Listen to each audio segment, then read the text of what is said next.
stop. Here's Ross, the host with today's dose of common sense.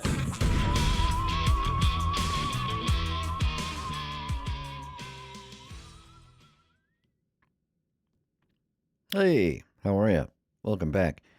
I had to redo this video because I got in a hurry. I did this video yesterday, uploaded it, and there was no audio.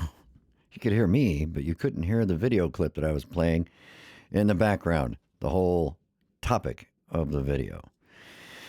So I get to do it again. So I already tested it, so it should be working this time. I'll review it before I post it so that I don't look like an idiot again. So anyway, surprise, there's another UFO whistleblower out there on the horizon. And tomorrow, Saturday, they're going to have a full interview that's released from this guy. So I figured I would take a look at the teaser trailer for it, and we can have a little discussion. Let's try this. Okay, now here we are, right there. Let's go. All right, UFO sightings the military can't explain. Congressional hearings, Pentagon whistleblowers, armadas of strange aircraft flying over, of all places, New Jersey. What does it all mean?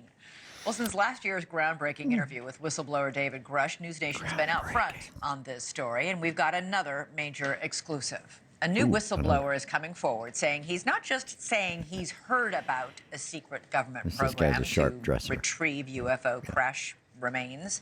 He says he's worked on this program.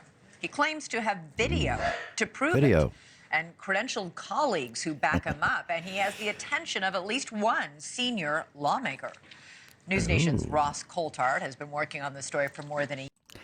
Ross Coulthard, of course, is going to be the one who interviews the guy, because he's the one who's interviewed all the other guys, the guys who are all doing all the circular sort of support, where it's just like a self-licking ice cream cone, where they're just, it's like a revolving, it's like a I don't know, a carousel, and they're all just giving each other information, the same bullshit information all the time, and they're going to confirm each other's stories, even though they didn't work anywhere near each other and stuff. He conducted the interview for a special report airing right here this Saturday at 8 p.m. Eastern. And News Nation correspondent Joe Khalil is here with a first look. Joe, Hi, Joe. These are pretty stunning claims. Yep. Yeah, they are, Elizabeth. The man you saw in the video, Jake Barber, he's an Air Force veteran, and he is coming forward with some shocking claims. The first person to go public saying that he actually participated directly in a secret military program that he believes was to retrieve UAP or alien craft. But he believes it was for that. How would you not know? How do you just, I think this thing that I was doing had to do with recovering alien spaceships. You would kind of know, I would think. Or not. Now, Barber says he was contracted as a helicopter pilot. He retrieved all kinds of crashed craft. Some of it, he says, top secret and explainable. Others, he says, however, he believes were non-human origin. It's not just him. We've got 3 other military veterans backing up his story on the record and on camera. Now, oh boy. Okay, we're going to talk about these 3 other military veterans, and I can just take some guesses as to who that might be. I really can, and they're just going to say, yeah, there's definitely something like that we saw that was talked about, and blah blah blah, and we saw the same thing, but they weren't there at the same time. I'll guarantee you they were not there with him, and they didn't see the same things that he saw. They're just going to say, oh yeah, I saw a document one time, or I heard a story from somebody once, right? And I'm going to take a wild guess and say that Lou Elizondo and David Grush are both somehow involved in this confirmation of this guy's story. That's just me taking a wild guess. If I'm wrong, I'm wrong. I'll admit, hey, whoa, I was wrong about that. But I'm just suspicious, a little suspicious of the whole thing.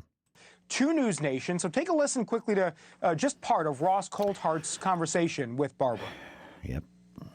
So tell me about the moment when you realized that you were involved in a retrieval of non-human technology, alien tech. So it became very clear the first time our communication process and procedure. All right, there's a cut in there. There's a cut. Something had been taken out and spliced together. So we don't know what he's actually going to say during the full interview. But essentially all he's saying is that their communication protocols were changed before they did this whatever operation. And that's not really enough to convince me that it had to do with aliens. But I just wanted to point out that there's obviously something cut in there. So we'll have to wait and see what he actually says during his story. Was modified. And then just visually looking at the object on the ground, you could tell that it was extraordinary and anomalous. It was extraordinary and anomalous. Based on... It was not human. How close did you get? Well, I was a helicopter pilot, and I operate with 150-foot to 200-foot long line. So I got within 150 feet of this object. Yep. How much did it weigh? How big was it? I don't know if we're going to discuss that tomorrow, but they don't discuss it here. But if you were the helicopter pilot who was in charge of picking it up and hauling it somewhere else, you would know its dimensions exactly and its weight pretty much exactly. Otherwise, you wouldn't be able to compensate for it and make it, a safe, travels there. So there's a lot of stuff that's missing from this that I hope is going to be discussed, but I'm not going to hold my breath. What did you see? I saw an egg, a white egg. Was there any visible propulsion system on it? No, not what we would know. There's no engine. There was no thermal signature. I was operating at night when I finally came in to pick it up. So I'm working under night vision goggles at the time. And it was quite clear. I flipped them up, flipped them down, and looked at it a couple of different ways. How did you know that? All right, we can go into all of this real brief, but okay. Night vision, if you're talking about standard night vision goggles, they don't show you heat signatures. It's not thermal. If he was using thermal goggles, he would have said I was using thermal goggles, but he said he was using night vision, and those don't show you heat signatures. So you would have to be using thermals, and even then, listen, you were the guy who they sent out to pick it up off of the ground because it isn't flying anymore. So why would you think there would be a heat signature and, some sort of a contrail or, fuel being expended or anything? Why would you think that? You're there to pick it up off the ground because it's not flying. So if it does have an engine in it, it's going to be cold because it's not running. You're not going to leave it there idling on the ground so you can come and pick it up. That's stupid. So just the little details. These are the little details that these people, and by these people, I mean these idiot so-called journalists who don't ask the right questions. That's what I mean by these people. They don't get details. They don't ask for actual details. They ask for broad strokes that might cover a whole bunch of territory. And so we don't know these things. How big was it? How much did it weigh? Yeah, obviously it's not going to have a propulsion system that you can see because it's dead. It's on the ground. That's why you're there. If it was still flying, they wouldn't need your dumbass. So, okay. And no indication that this would have to be some sort of exotic vehicle, or, well, it might be considered an exotic vehicle, but it doesn't mean that it's non-human intelligence and that it came from outer space or from the Nazis on the moon. Doesn't mean that at all. It just means that you saw something that you've never seen before, and now you're buying prepper food and building a bunker waiting for the alien invasion. Let's move on. Moving on. That egg-shaped object was non-human in origin. Well, visually, after seeing Visually, all you could kinds tell. of things in my past. All kinds of it was things. clearly something Did you that see that eye was movement? ridiculously looking. It's inconsistent with anything I'd ever seen before. anything I can I'd also ever tell seen you before. that the reaction by my team, we all knew we were dealing with something extraordinary. Of course. And at no stage were you ever subsequently told that the craft was of non-human origin? I will tell you that during this process over the last couple of years, it's been confirmed to me by up. Now, another detail. This process over the last couple of years, which means this process since he decided he was going to come forward as a whistleblower and talk to the press or whomever, it was confirmed to him by people who were not there, people who were probably not actually a part of the UAP task force, or if they were, it was probably at a completely different time than when this happened. I don't know when this happened. They haven't discussed it yet, and I won't know until Saturday. But just based on the words that he chose to use during that statement, I'm going to tell you he's not talking about anyone who was there or anyone who would actually know. He's going to start telling you a story about how people who used to be on UAP task forces told him that, yeah, he definitely probably maybe saw an alien spaceship. And I'm almost going to guarantee that. So I don't get it. These people, these so-called journalists, are not asking the kinds of questions that a journalist would ask. And they're not asking the kind of questions that anyone with any real interest in the UAP phenomenon or with any real interest in things that actually fly are asking or would ask.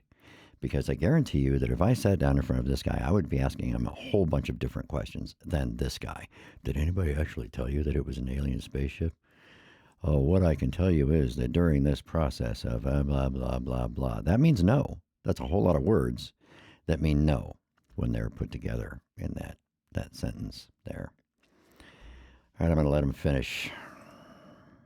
ranking members of the UAP task force. Ranking members. What we were working with that night was in fact NHI, and it was not a unique experience. So Elizabeth, Saturday. Okay. So yeah, Elizabeth, Saturday, this thing's going to come on. And I am just not, I know that when I watch it, I'm just going to get angry because he's going to say things that no one can confirm, no one can corroborate, and you're going to have a whole bunch of talking heads discussing it. And you're going to have a whole bunch of these usual suspect types who are going to show up and say, well, yeah, I believe his story. I don't give a fuck if you believe his story.